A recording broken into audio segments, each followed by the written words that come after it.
Professor Diaz here, and in this video I'm going to give you an introduction to the determinants of demand, okay? The determinants of demand. So, what determines how this demand curve looks? Now, we're going to review real quickly what is the demand curve. Over here I've got a graph, and up here, remember, we put price, and down here we put quantity. And the law of demand states that as prices are high, quantity is low. As prices are low, quantity is high, right? So when we graph that basic principle out, it looks like this. Now, we often put a D down here to denote that this is a demand curve, right? What's important to understand about the demand curve is that these are actual numbers. This is actual people or businesses or whatever demanding actual products and being willing to pay actual prices, right? And so this demand curve is what we call the aggregate demand. It's all of the demand of all of the people at all of the prices, right? And so I'm going to provide an example later on that shows how this is actually calculated.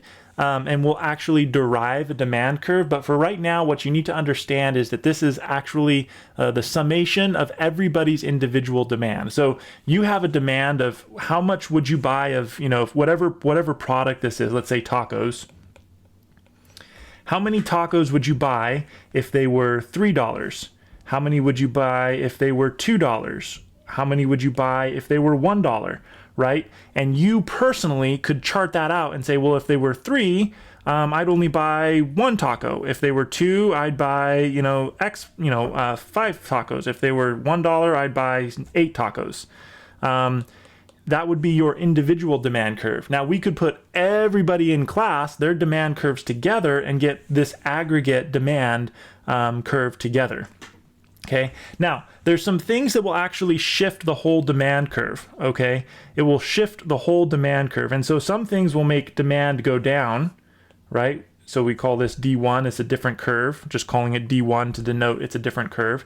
This, when we shift towards the origin, right? When we shift towards the origin, we call this a decrease in demand, right? Demand went down. And when the curve goes out like this, away from the margin, we call this an increase in demand. Now, you'll notice from the last video that I said as things move along the line, I'll change this to red. As things move along the line, let's say from $3 to $2, if the price goes down, what happens to quantity? If price goes down, quantity demanded goes up. Okay? Now, this isn't the first time I'm gonna introduce this concept, okay? The difference between a change in demand and a change in quantity demanded. When this whole curve shifts like this, that's called a change in demand, okay? Because the demand for tacos at every price increased, okay? The Q at every price, the Q at $3 went up, the Q at $2 went up, the Q at $1 went up. So that's an increase in demand. But what we have here, going from this point down to this point, is a change in price. The demand overall, the whole curve didn't shift, just the price. And so that's not a change in demand. This is a change in quantity demanded. Okay, and at first it sounds very semantic, but it's really not. There's a huge difference. The change in demand is when the whole curve shifts, because everybody wants more. The overall desire for tacos is going up when the curve shifts. When the price drops, you don't want tacos more, you're just willing to buy more because they're cheaper. Do you see the difference? It's such an important difference. When the whole curve shifts, you're willing to buy more tacos for the same price, at every price, because you want them more. The demand is higher. But if the price of tacos comes down, you don't want tacos more, you're just willing to buy more because they're less expensive. That's the law of demand, right? So again, this is the first time I'm going to introduce this topic. We'll talk more about it, but there's a difference between a change in demand, which is the shift of the entire line, and a change in quantity demanded, which is a decrease in price, which moves the quantity demanded, the Q, from Q1 to Q2.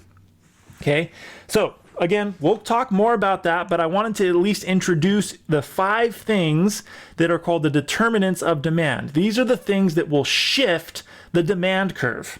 Okay, these things will move the demand curve. And I'm going to do a video on each of these 5 items specifically so that you can understand how they work. But real quickly, I want to go through them and give you the 20,000 foot view of how this works, right? Tastes and preferences. As people's tastes and preferences change, that's going to shift the overall desire, the overall demand for a product. As people have more money, that's going to change the overall desire for a product. People that have more money buy more stuff, right? People that have less money buy less stuff. Prices of related goods. This is an interesting one. As the prices of other goods change, it can actually change how much you demand or buy or desire some other product, right? The price of hamburgers changes your demand for tacos. The number of buyers. Since these curves represent the aggregate of all buyers, the more buyers there are, the more that shifts out. The less, the more it shifts in. And then future expectations of prices will also change this demand curve. Like I said, that was a 20,000 foot view. These are the 5 determinants of demand. You definitely are going to want to become familiar with them, jot them down for your exam. I'm going to go into much more detail on each of these in the next 5 videos.